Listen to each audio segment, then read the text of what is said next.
Bismillahirrahmanirrahim. Sebelumnya saya ingin menyampaikan kepada jamaah pidato dari Presiden Pak Harto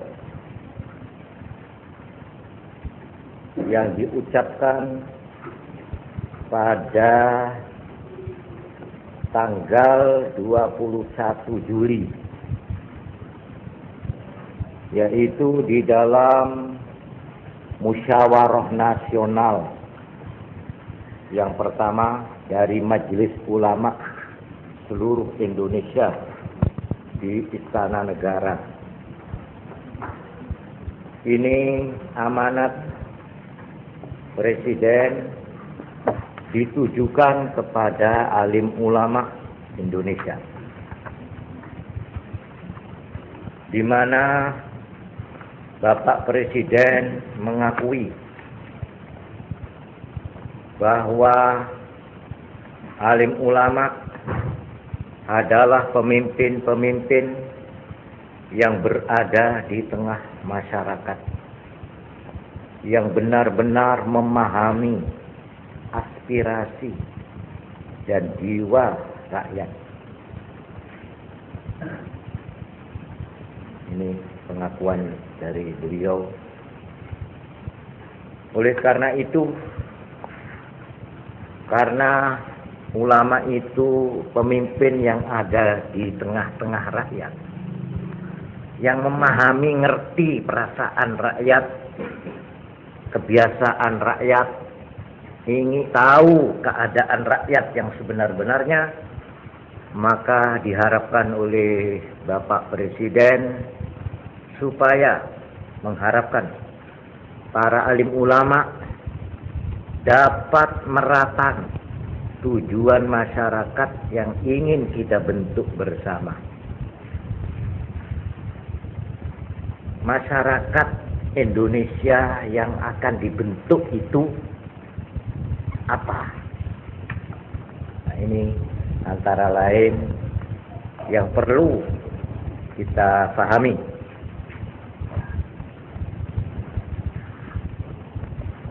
Di sini saya kutip sedikit saja, yaitu masyarakat yang makmur dan adil, yang selalu, kata-katanya, menghayati bimbingan ketuhanan yang Maha Esa. Karena masyarakat Pancasila yang dimaksud tadi itu, yang makmur dan adil, adalah, ini saya kutip tidak saya robah, masyarakat yang sosialistis dan religius. Ini resmi kata-kata dari Presiden Soeharto. Masyarakat yang sosialistis dan religius. Apa maknanya? Sosialistis itu artinya yang makmur, adil, merata. Jadi artinya kekayaan itu tidak numpuk di satu golongan atau satu kelompok, tapi merata kepada semua rakyat. Melok ke rakyat ini, melok kemakmuran, itu sosialistis. Ditambah selain sifatnya itu sosialistis, ditambah religius. Apa religius? Religius itu artinya bersifat agama. Nah, religi itu agama. Ini maksudnya masyarakat yang akan dibangun nanti ini, mulai sekarang ada replita itu, ini tujuannya ada dua, yaitu satu supaya makmur, artinya makmur, penghasilan orang itu supaya tambah, tidak supaya kaya semua, tidak bisa. Kalau kaya semua bagaimana? Nggak bisa. Pokoknya penghasilan rakyat itu bisa naik, gitu loh. Itu maksudnya. Kecuali supaya naik, Nah, untuk naik ini punya syarat. Mamanya ya ini, perbaikan embong. Antara sekarang di Jember sudah alhamdulillah ini kecamatan satu sama lain aspal. Jadi kalau orang mau menjual hasil apa itu tanamannya, apa perdagangan itu gampang. Jadi orang desa tidak melarat membawa dagangannya karena jalannya di aspal. Ini jadi pembangunan aspal itu bukan aspalnya tok menggampangkan, tapi tujuan pokok supaya masing-masing orang itu penghasilannya naik. Ini satu. Tapi yang dipikir bukan hanya naiknya penghasilan, tapi juga religius. Artinya tidak lepas dari bimbingan agama. Supaya kerohaniannya rakyat itu juga dibangun dan terpelihara. Ini karena yang mengucapkan itu presiden. Dan presiden itu mewakili MPR, mewakili majelis yang paling tertinggi. Maka ucapan presiden ini sangat penting. Artinya dengan tegas dikatakan, kalau orang mengejar keduniaan tok, salah. Menurut negara ini. Kalau orang itu hanya ingin membuat perutnya gendut, ingin melampiaskan nafsu keduniaannya saja, keliru menurut negara ini. Menurut presiden, menurut masyarakat Pancasila. Jadi ini kiai-kiai sebagian Sulam Bidoyo, ya, ini ya aku cocok, wah cocok nih kawan, ya, cocok ambil karepe kitab-kitab niku, ya. Atau kitab-kitab sampai kadang-kadang kebacut. Ad-dunya hifa, wa tullabuha kilab. Wah itu paling harus itu, ya. Semua santri tahu ini. Ad-dunya hifa. Kenikmatan dunia ini adalah bangkai. Betang. Watulah buha kilap, orang yang mencari betang itu kilap cuma sate, ya. Oh ini benar ini. Ini punya sekelera ini, ya mahamnya itu. Akhirnya sampai ada kemarin di Surabaya itu ada seorang tokoh pemimpin Islam, bicaranya itu setengah bener tapi setengah pedes. Bagaimana begini? Dulu di zaman Belanda, katanya dia, ya. Ya ini di muka kiai-kiai itu, ya. Saya termasuk di situ hadir. Zaman Belanda banyak ahli tarekat, ahli tasawuf menganjurkan kepada masyarakat, kepada orang banyak supaya membenci dunia, supaya tidak senang sama dunia, supaya lari dari dunia. Terus katanya dia ini pemimpin, ya. Akhirnya siapa selebihnya ekor di bulan orang Jawa tak meloh, orang Indonesia melarat sing sugih londo ambek Cina. Karena apa? Karena anjuran tarekat, karena anjuran tasawuf. Orang disuruh membenci dunia, orang disuruh lari dari dunia. Akhirnya dunia ekalah di belet kebijenah. Sing seben tak melo menggigit jari itu. Nah inilah, ini namanya sudah salah level ini sudah, ya. Saya kalau kalebot kalau sekadojo kalebot kadojo. Sekarang saya dalam hubungan ini ingin membina satu pengertian yang benar tentang tasawuf.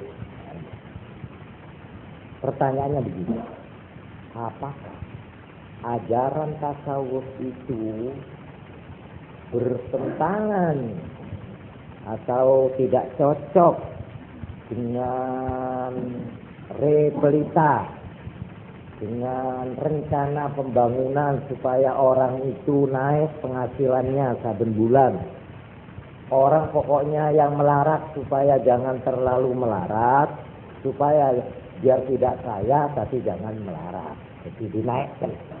Itu berarti kan disuruh kerja, disuruh bekerja keras. Apa ini tidak berlawanan? Apa tidak bertentangan dengan anjuran tasawuf? Sebab tasawuf itu menganjurkan orang supaya jangan senang sama dunia, jangan. Malah teroboji ke dunia, jangan. Ya, seperti tadi itu. Sampai diterangkan dunia itu seperti bangkai. Apa betul? Terutama di dalam tasawuf itu ada satu ajaran, satu rukun, satu syarat yang penting, yang menjadi pokok, yaitu yang disebut zuhud. Apa zuhud? Zuhud itu apa maknanya terakat? Apa zuhud itu artinya lari dari pasar? Lalu pasarnya begitu kita negasi. Apa betul lalu kita tidak boleh berusaha untuk memanfaatkan tanaman-tanaman dengan usaha-usaha agraria, pertanian, supaya penghasilan sawah itu tambah subur? Apa kita suruh lari dari memikirkan sawah, lalu duduk tafakur di muka kuburan-kuburan? Tok, nah itu loh. Ini apa bagaimana nih Pak? Yang sini menganjurkan begini, yang situ menganjurkan begitu. Apa cocok nih? Apa tidak berlawanan? Ini yang perlu saya jelaskan.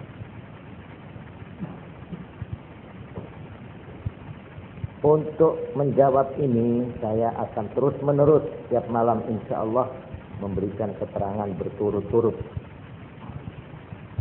Sebelumnya, saya ingin menjawab secara umum bahwa tujuan tasawuf yang sebenar-benarnya ialah memperteguh pendirian batin manusia. Itu.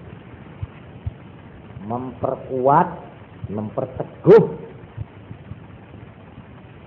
pertahanan batin manusia. Ini yang penting. Karena itu, bukan saya ini moyoi, tidak, ini saya sungguh-sungguh. Justru yang paling memerlukan tasawuf adalah pembesar-pembesar, pedagang-pedagang, pengusaha-pengusaha yang berkecimpung di tengah-tengah peredaran dan kegiatan ekonomi. Justru orang-orang pasar, justru orang-orang toko, justru orang-orang yang jadi pemimpin pembangunan, yang memimpin pemerintahan, yang memimpin masyarakat dalam pembangunan, inilah yang membutuhkan tasawuf dalam arti pengertian tasawuf. Sebab seperti saya terangkan ini harap dicatat. Dan ini saya mempertanggungjawabkan keterangan saya ini. Yang saya jadikan pedoman adalah dua kitab yang terkenal. Satu kitab Ihya Ulumuddin juz 1, dan kitab ini Awariful Ma'arif. Kalau Ihya Ulumuddin itu ditulis oleh Imam Ghazali, kalau kitab Awariful Ma'arif oleh Syekh As-Suhrawardi. Itu di Rasulun Adanda ya. Apa itu nama lengkapnya? Abu Hafsin Umar As-Suhrawardi. Wah, itu kecuali orang alim besar, juga aulia. Awariful Ma'arif. Kitabnya itu biasanya digandeng sama Ihya. Ihya itu berapa? 4 juz, terus di embel-embel itu digandeng sama Awariful Ma'arif. Karena itu jalannya keterangannya itu cocok sama dengan Imam Ghazali. Sudah tentu saya menggunakan juga kitab-kitab yang lain, tapi yang pokok dua ini. Karena itu saya mempertanggungjawabkan keterangan saya ini. Saya ulang. Tasawuf inti dan tujuannya yang pokok, maksudnya yang nomor satu lah pokoknya ya. Yang penting ialah memperteguh pertahanan batin manusia. Karena itu saya katakan tadi, orang yang berada di tengah-tengahnya pasar, di tengah-tengahnya pemerintahan, di tengah-tengahnya kegiatan-kegiatan ekonomi, pembangunan, yang di etambu gelombang itu, ekonomi yang angin tofan, itu harus punya kebatinan yang kuat di dalam menghadapi arus dan gelombang. Kalau tidak kuat, dia hancur. Dia hancur atau niatnya hancur. Orangnya hancur atau cita-citanya dikorbankan. Menjadi berantakan. Nah itulah sebabnya tasawuf dalam arti ini harus dikembangkan. Justru karena Presiden sendiri mengatakan masyarakat yang akan dibentuk ialah masyarakat apa? Sosialistis, itu dalam arti ekonomi, dalam arti zahir. Artinya kekayaan itu dibagi rata. Yang kaya jangan 1-2 orang top, rakyat yang banyak melarat jangan, tapi semua rakyat supaya penghasilannya itu naik. Ini sosialistis. Tapi selain sosialistis disebut religius. Religius itu artinya berjiwa agama. Tidak boleh bertentangan dengan ajaran agama. Mengejar dunia lupa akhirat, tidak boleh. Itu tegas. Ini ucapan Presiden. Dasarnya apa? Dalilnya apa? Kitabnya apa? Yaitu GHBN namanya. Garis Besar Haluan Negara. GHBN.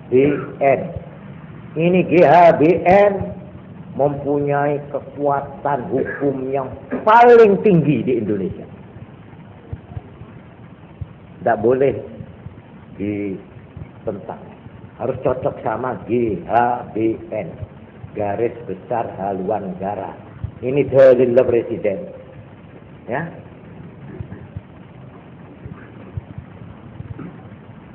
Nah, kalau keterangan saya bukan GHBN, tapi Ihya Ulumuddin sama Awariful Ma'arif ini.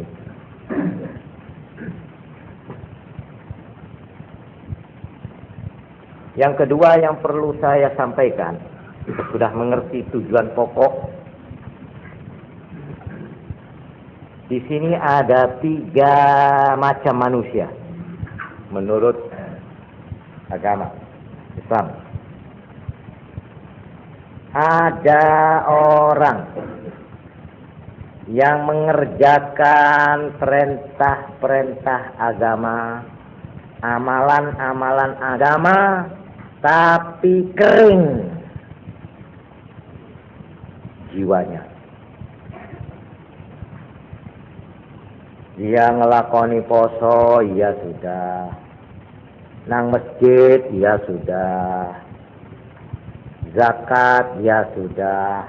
Puasa, ya sudah. Semua dikerjakan. Tapi kosong.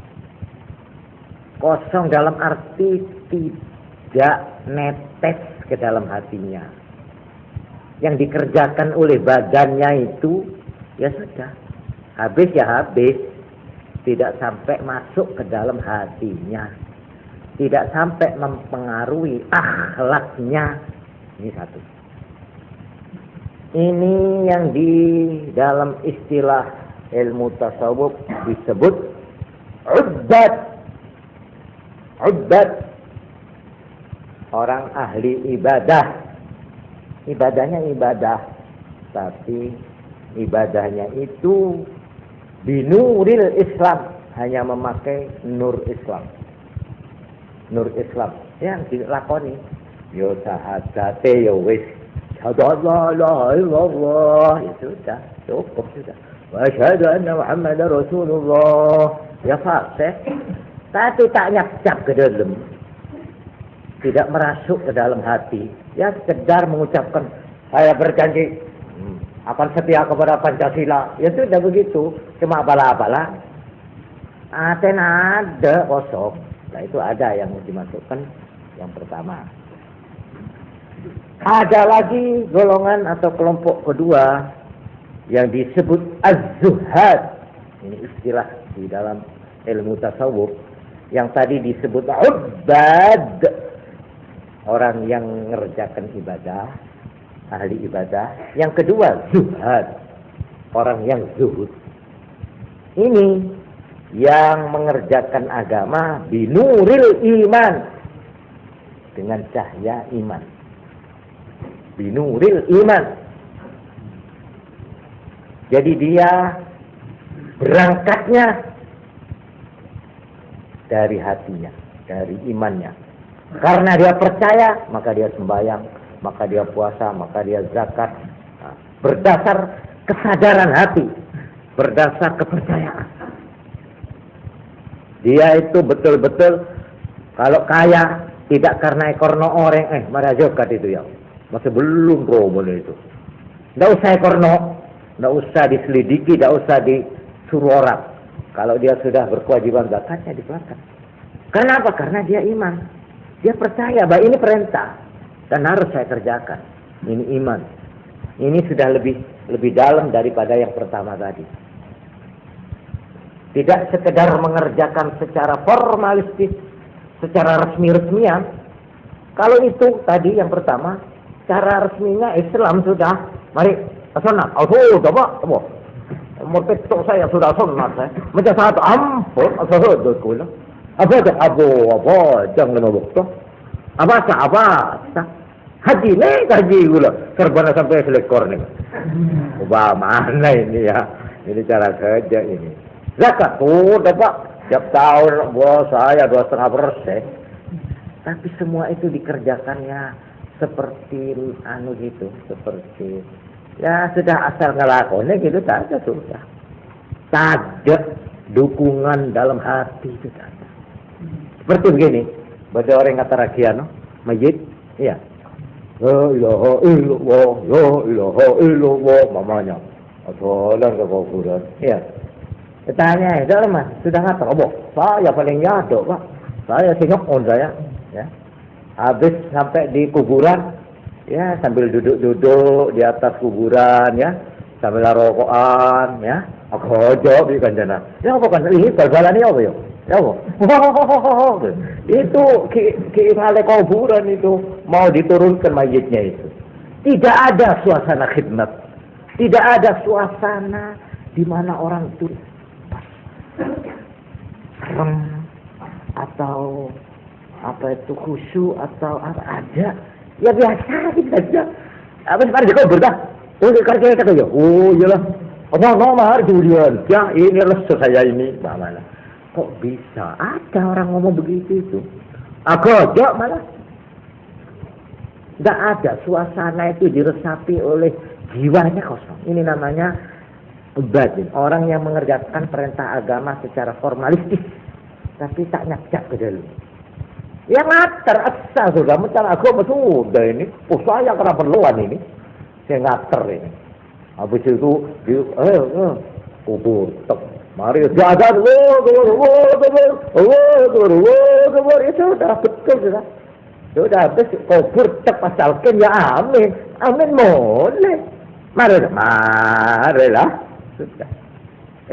Itu namanya lowerat itu, ya. Ada. Tapi ada lagi orang yang ngater ke kuburan itu mah takut. Boleh itu mah takut, paling cak namanya. Duh, ini kau pagi beda iya kok tuh. Mangkong kalau tok kok sih. Menengkak beda iya dah ya ter kok sang bine. Itu merasa gitu Pak. Pak ngepek aja nih. Payah caca itu tanda kok bulan. Sok ngelamun ini kancana itu. Marilah ini rokok, mari silakan rokok ini. Bawanya. Yang itu enggak orang hisean gitu, enggak orang loleh itu neng tok caca. Itu bedengerangan itu jalan itu. Karena melihat masjid itu dimasukkan. Ya entah bagaimana, hatinya itu seperti kena sentuh. Pas lelah kan, lecak. Nah ini beda sebagai contoh aja. Ya sama kuburan. Orang tahlilan, lihat saja ya orang tahlilan itu. Ya ini bukan saya ngeritik, ini sebenarnya ya. Badar kata tahlilan ya sudah cokot sudah. Bismillahirrahmanirrahim.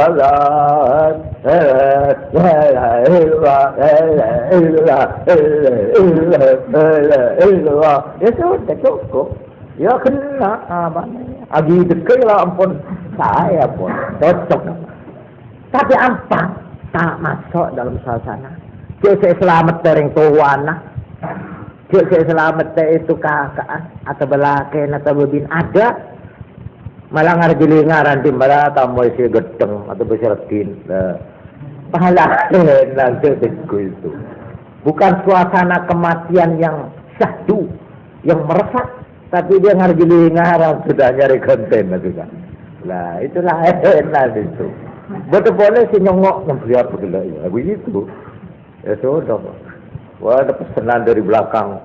Duk mana pelacong ya? Apa? Yang beli sapi udah jangan ke. Wah ada sapi pelacong. Mau nembi jangan pepanda. Mau ajak ya doa sekone beres sudah. Seremai itu tahlil mak ya korbi embi itu. Nah itu ada macam. Malah ada waktu tahlil malah guyon. Omong-omongan ndak mau tahlil dia enak biasa nongkrong katanya orang di situ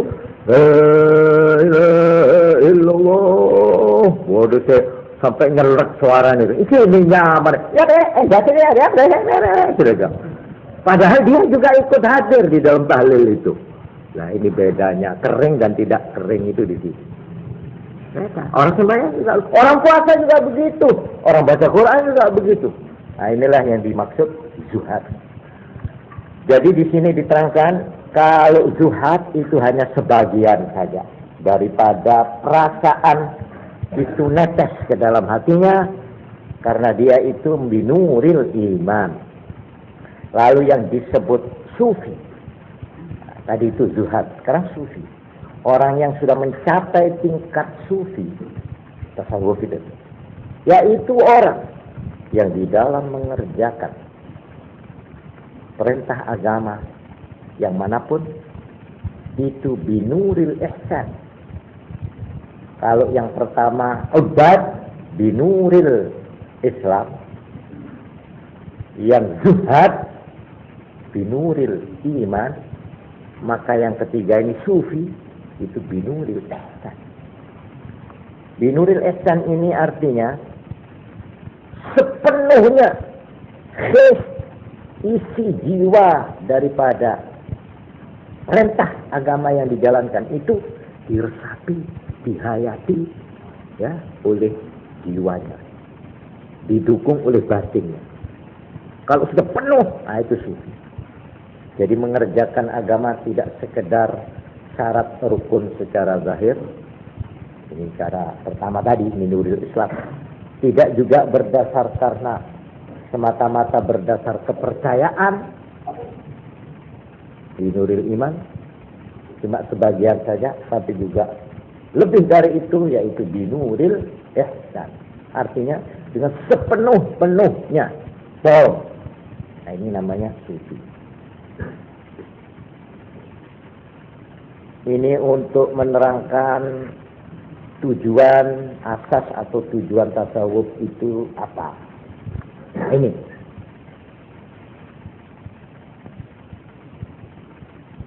zahir batin binuril ihsan. Karena itu tasawuf sasarannya yang utama ini daerah operasi sekarang. Kalau tadi itu tujuannya ibarat stasiun, kemana tasawuf itu tujuannya. Sekarang daerah operasinya, artinya daerah di mana dia itu ibaratnya orang mau betil cari burung itu, di mana cari burung itu yang dijadikan sasaran utama dari tasawuf ialah bagaimana membangun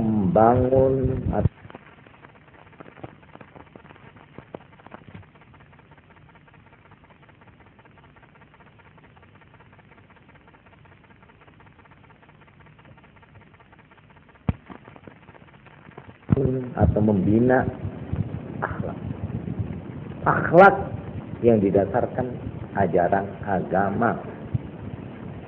Ini yang menjadi sasaran utama adalah bagaimana membina akhlak yang berzahir batin binuril ihsan. Karena itu tasawuf sasarannya yang utama ini daerah operasi sekarang. Kalau tadi itu tujuannya, ibarat stasiun kemana tasawuf itu tujuannya. Sekarang daerah operasinya, artinya daerah di mana dia itu ibaratnya orang mau bedil, cari burung itu di mana cari burung itu. Ya, yang dijadikan sasaran utama dari tasawuf ialah bagaimana membangun atau membina akhlak. Akhlak yang didasarkan ajaran agama. Ini yang menjadi sasaran utama adalah bagaimana membina akhlak yang berdasar agama. Harus diterangkan, yang berdasar agama. Nah, karena itu tidak heran, ya, tasawuf itu sing diutek-bletek, dikorai, dioncei, digubes digubek, ibaratnya itu diolah, adalah soal hati, soal dalam. Karena itu, ya, seorang yang mau jadi tasawuf itu harus mengenal dulu siapa aku ini. Nah, ini harus pertanyaan pertama ini harus dijawab. Siapa aku? Aku itu siapa? Man ana? Ma huwa? Apa itu? Saya itu apa? Yang dinamakan, maaf ya, kalau disebut namanya ya sebut namanya. Ahmad. Man huwa Ahmad? Siapa yang dinamakan Ahmad itu? Siapanya? Apanya yang disebut? Aku manusia, aku orang ini loh. Ini apa nih? Apa songetah? Apa songkoan? Apa celananya yang dinamakan Ahmad itu? Yang dinamakan aku. Siapa aku? Aku adalah rumahku. Aku adalah sawahku. Aku adalah istriku. Aku adalah namaku. Aku adalah pangkatku. Jawab dulu pertanyaannya. Siapa aku? Kalau kita sudah bisa menjawab siapa aku, nanti kita baru mulai masuk ke pintu gerbangnya tasawuf. Baru masuk. Itu pertama. Oleh sebab itu, untuk menjawab pertanyaan siapa aku, ini harus hati-hati. Nek keliru memberikan jawab, sepanjang hidup dia keliru. Naudzubillah. Kalau dia menjawab pertanyaan yang sederhana ini keliru, mulai dia mempunyai jawaban dan mulai dia menjalankan jawabannya itu, dia mulai maghdubi alaihim waladhdallin. Dia akan mendapat kutuk selama hidupnya dan akan sesat akhir kesudahannya. Karena itu di dalam Fatihah yang kita minta, kita lahir sebagai orang yang alladzina an'amta alaihim, mendapat nikmat. Itu kita mulai lahir disunat, kawin cara Islam, wis kabeh wis cara Islam.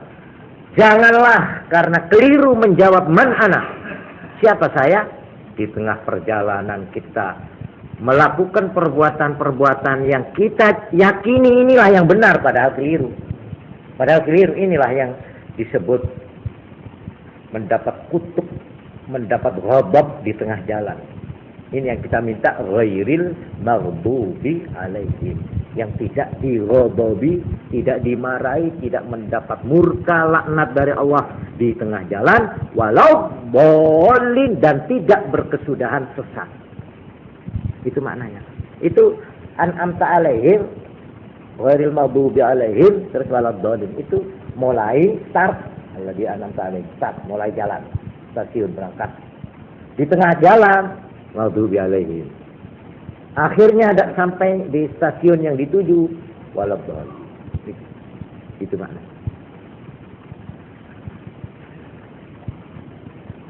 Di dalam ajaran tasawuf pertama kali ditunjukkan susunan badan manusia. Nah ini untuk menjawab tadi. Ada akal, ada roh, kan ada keterangan begitu. Terus ada sifat bahimiyah, ada sifat sabuiyah, ada sifat malakiyah, ada sifat hayawaniyah. Pokok mengenal dulu, kamu ini terdiri dari apa? Jawabannya ada dua. Untuk menjawab siapa aku, jawabannya ada dua.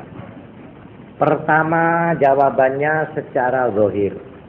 Aku ini siapa? Aku ialah satu, tulang-tulang yang jumlahnya 360 sambungan tulang. 360 sambungan tulang.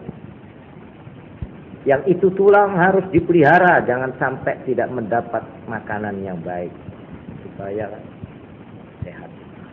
Terus ada daging, darah, otot, ya, dan kulit. Ini yang menutupi tulang itu. Jadi kalau kita ditanya, man anta, ana tulang. Nah, jawab begitu. Siapa kamu? Saya tulang. Itu memang tulang, kita itu tulang. Tulang yang jumlahnya 360. Yang menurut ini Kanjeng Nabi Muhammad sallallahu alaihi wasallam bersabda, tiap hari orang itu harus berbuat kebaikan paling sedikit 360 kali, yaitu sebanyak tulangnya. Ini Kanjeng Nabi. Kalau orang tidak bisa melakukan perbuatan baik setiap harinya 360 kali, berarti dia punya utang yang akan ditagih. Ini berat itu Pak, 360 kali. Betul, katanya Nabi itu harus orang berbuat kebaikan. Lalu ada yang tanya, bagaimana caranya? Banyak caranya. Itulah yang disebut harus sedekah 360 kali, entah dalam arti pekerjaan ibadat, entah dalam arti nulungi wong, entah berbuat apa saja, pokok kebaikan. Itu sedikitnya setiap hari 360 kali nyelameti tulangnya orang itu. Tulangnya itu akan menuntut besok dalam kubur. Engkau yang goire saarbi been ya, saya selamat saya. Ibarat sepeda motor tak digemui ya aku ya, tak digenteni uline, tak digenteni, tak dikai apa itu gemuk, menuntut ya itu. Cuma ada ini Kanjeng Nabi lalu memberikan jawaban yang enteng tapi abot tapi enteng. Kau nek kepingin ngeringkes bayar 300 swidak kebaikan untuk tulang-tulangmu itu, kamu ingin tahu? Oh enggak Gusti, salat duha 2 rakaat beres. Jadi orang salat duha 2 rakaat itu sama dengan membayar utang kita kepada Tuhan yang telah menyewakan tulang sebanyak 360 sambungan di dalam tubuh kita. Mohon pun tenet aki bagi ngaku berapa tahun ya. Benarin 360, coba dikalikan itu. 360 kali tak 1 tahun berapa? Iya mau nomor setahun, mau nomor 70 tahun. Dalam itu. Saya enggak sampean ini. Tulang itu besok akan bicara, seperti Quran menyatakan, menuntut tulang-tulang itu. Nah, ini katanya Nabi mentor majer sebaling kepang pejeng duha aja bambu. Nah, ini. Jadi orang sembahyang duha itu jangan cuma formalitas, bukan cuma apa aja. Apa sih apa sih? Nawa itu sali senata duha rakaat ini Allah Akbar Fatihah, mari Fatihah ya ayyul kafirun. Terus mari tek ngatek mana Fatihah, terus kulhu, tek assalamualaikum, beres. Nah, itu namanya binuril Islam itu. Cuma odi kekolean meloloh. Iya. binuril Islam. Tapi kalau kita menghayati, saya sekarang harus berbuat baik, 360 tulang ini harus saya selamati, harus saya bersihkan, harus saya, dia penuh kesadaran, penuh kecintaan, penuh kesenangan mengerjakan duha. Bukan karena norok buntek, bukan karena apa-apa. Masih tak belajar, tak beri pahala, saya tetap mengerjakan. Ini saya untuk membersihkan tulang. Tulang 360. Itu banyakannya harus saya bayar, katanya Nabi. Baik. Dengan menghayati pengertian begini, orang sembahyang duha dengan penuh kesegaran hati. Dengan jiwa yang fresh, katanya. Freshing. Fresh, segar. Tidak pernah. Apa? Duha. Wah, duha apa? Lah itu, tidak begitu. Tidak. Atau tidak mengerjakannya tidak karena nak kena baik dah Assalamualaikum sudah tidak. Nah, ini peningkatan yang dimaksud. Itu jawaban yang pertama. Jawaban yang kedua, jadi jawaban yang pertama, man anta, ana tulang, saya adalah tulang. Memang tulang hakikatnya 360, cuma lalu dikei daging, dikei otot, dikei kulit, itu sing numpang. Tapi sing pokok tulang. Ini. Mulane dekik sing pon mati kae iki, kare tawar lang bedo. Ya. Dan insyaallah men orang sebung dagingnya, sebung kulit, insyaallah nek kamu ngabes, ya bos. Man ata ana tulang tek tolong itu. Insyaallah bak kiri sekone, ya. Dan insya Allah kita kalau disuruh, mamanya ini, mari sampean mau memelihara ayahmu, mbahmu, istrimu yang cantik, tapi tulangnya, mau? Nah, insya Allah dah mau kalau tulangnya itu. Takut pak, masih istri saya kalau sudah jadi tulang, pasoro kelon itu, jangan.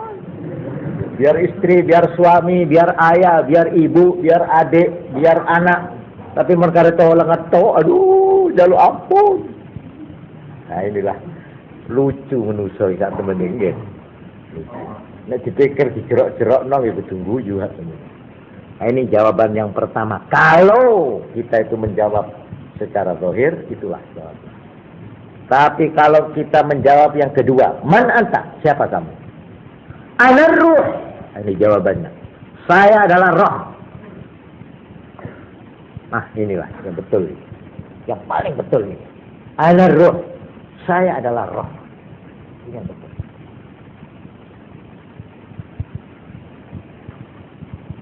Kalau jawaban kita betul yang kedua ini, ana ruh. Nah, di sini mulai kita itu diajar oleh tasawuf. Mahwa ruh. Apa itu roh? Dan apa musuhnya roh? Apa makanannya roh supaya jangan mati? Seperti tulang tadi harus punya makanan, harus ada pemeliharaan. Sekarang roh ini apa? Mahwa roh. Apa penyakitnya roh? Apa musuhnya roh? Apa makanannya roh? Wah, ini kita harus belajar, diajari di situ. Nah, disinilah roh itu dikelilingi oleh macam-macam susunan. Seperti juga tulang. Tulang itu diliputi daging. Ada daging busuk. Itu kanker namanya. Atau timor. Ada apa itu macam-macam. Itu pola tingkahnya itu. Tapi juga ada yang namanya darah. Urat. Darah ini justru yang bikin sehat. Yang menyebar makanan, vitamin, dan sebagainya. Juga roh. Roh itu ditumpangi juga, dikelilingi. Ada daging. Ada urat, ada kulit, ada bulu, ada macam-macam. Tapi unsur pokoknya adalah roh. Nah, di sini lalu dibagilah keterangan tasawuf itu banyak ini, ya keterangannya. Tapi yang penting, yaitu diterangkan di situ bahwa tiang pokok dari roh, susunan pokok dari roh itu diliputi oleh dua unsur. Ini jaring bangsa roh, jadi tidak kelihatan, tidak seperti daging kena jamak itu. Tulang kena, didelok, kulite kena, ireng, apa kuning, apa putih, rambutnya ireng, dawa, apa cendek, kena didelok. Tapi nek roh, nggak iso. Ya, juga ini unsurnya roh itu tidak bisa didelok gepeng, apa bunder, apa dawa, apa kuning, apa ireng, tidak bisa. Apa itu dua unsur pokok? Dua unsur pokok itu disebut sifat-sifat bahimiyah dan sifat-sifat malakiyah. Sifat-sifat kemalaikatan dan sifat-sifat kebinatangan. Hewan. Ini unsur pokok. Lalu ada lagi tambahannya seperti urat yang pokok, ada yang urat saraf yang kecil-kecil. Juga ini ada yang namanya sifat-sifat sabu'iyah, serigala. Sifat-sifat syaitaniyah, setan. Dan banyak lagi, tapi yang pokok itu. Sifat-sifat yang baik dinamakan sifat malakiyah, sifat kemalaikatan. Sifat-sifat yang tidak baik atau yang jahat disebut bahimiyah, sifat kebinatangan, hewan. Karena itu ahli tasawuf mengatakan bahwa manusia itu adalah makhluk yang ada di tengah-tengah perapatan. Persis di tengah, di atasnya itu malaikat, di bawahnya itu hewan. Kalau kita itu tetap di tengah, itu manusia. Tapi kalau agak ke atas sedikit, manusia yang bersifat malaikat yang baik. Tapi kalau kita itu kebebel sebenarnya, ya manusia tetap ngajaran. Gitu. Jadi manusia yang tidak baik, yang sifatnya mendekati binatang. Kalau kita bisa mempertahankan saja tengah persis, tak ke atas, tak ke bawah, disebut manusia itu. Tapi emang ke bawah sekone, ya, tenoro ke bawah, serot dari bawah, disedot, itu sudah mendekati binatang. Tapi kalau ditarik ke atas, mendekati malaikat. Ini. Karena itu diterangkan kemarin malam saya sudah menyebut, ya. Malaikat oleh Allah diberi akal, tidak diberi nafsu, hawa nafsu. Diberi akal tapi tidak diberi hawa nafsu. Kalau binatang, hewan, tinggi nisor, sebaliknya dikasih hawa nafsu, tidak dikasih akal.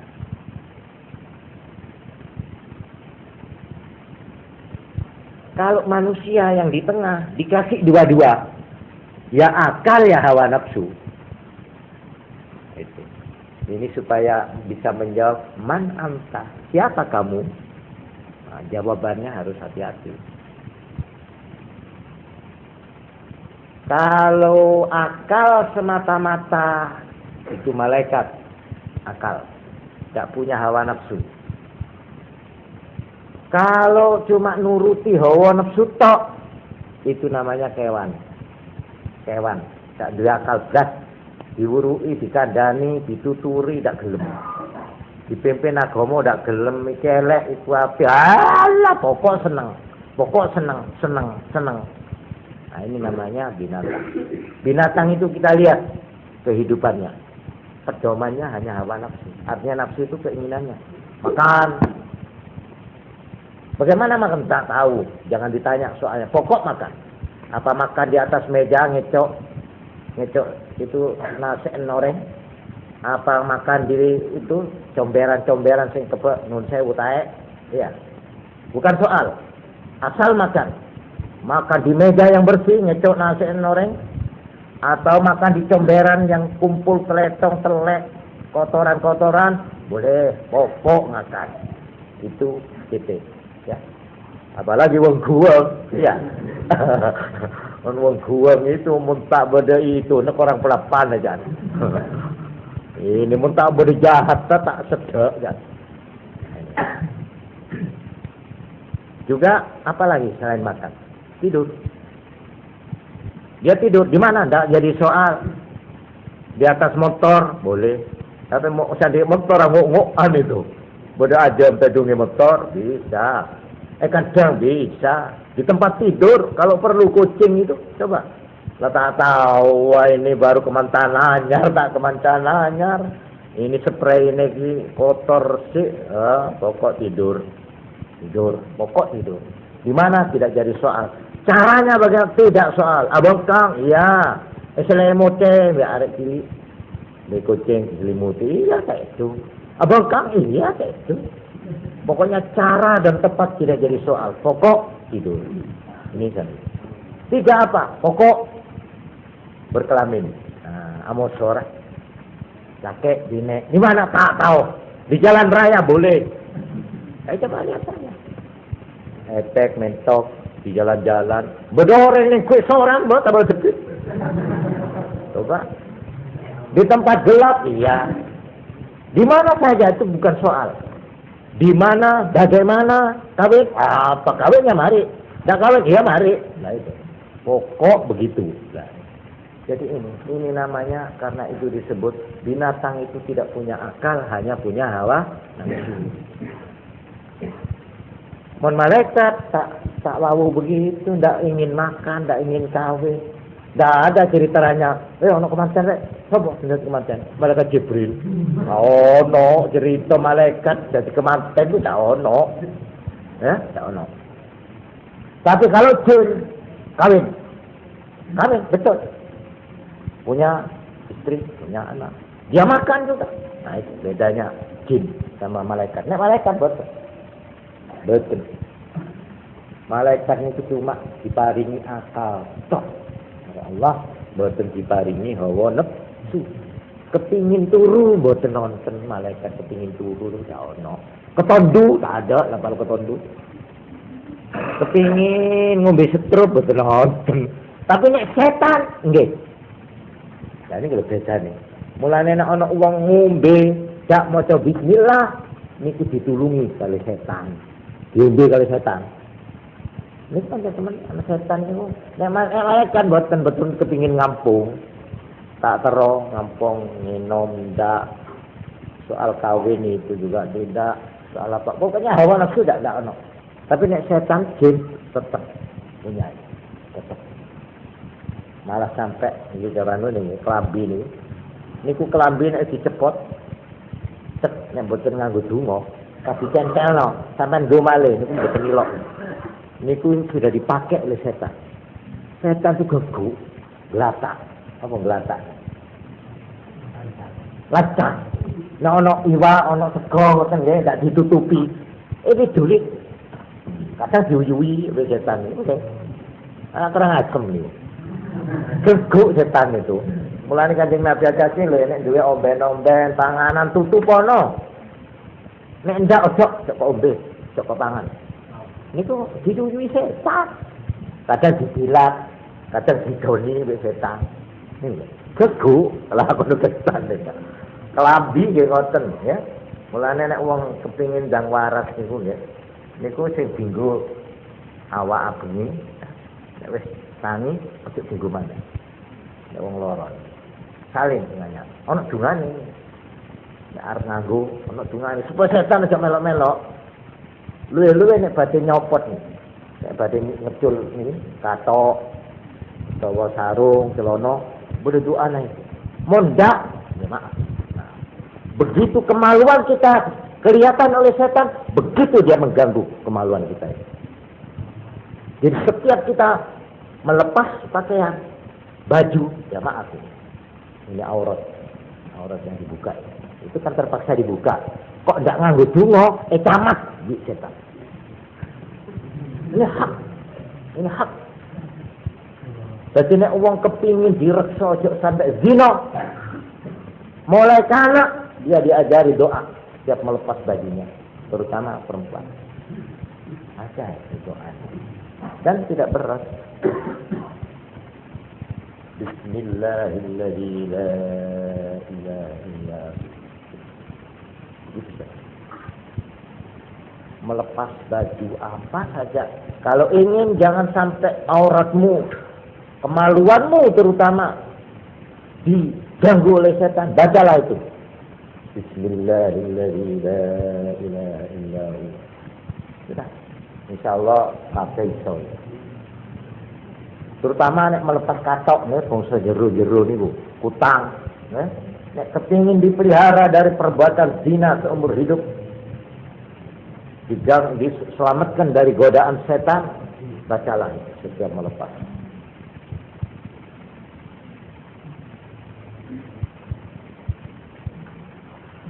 Jadi niki nggih, krana setan iki bangsa batin, bangsa alus, ya caranya menyerang itu cara halus. Ya itu doa itu.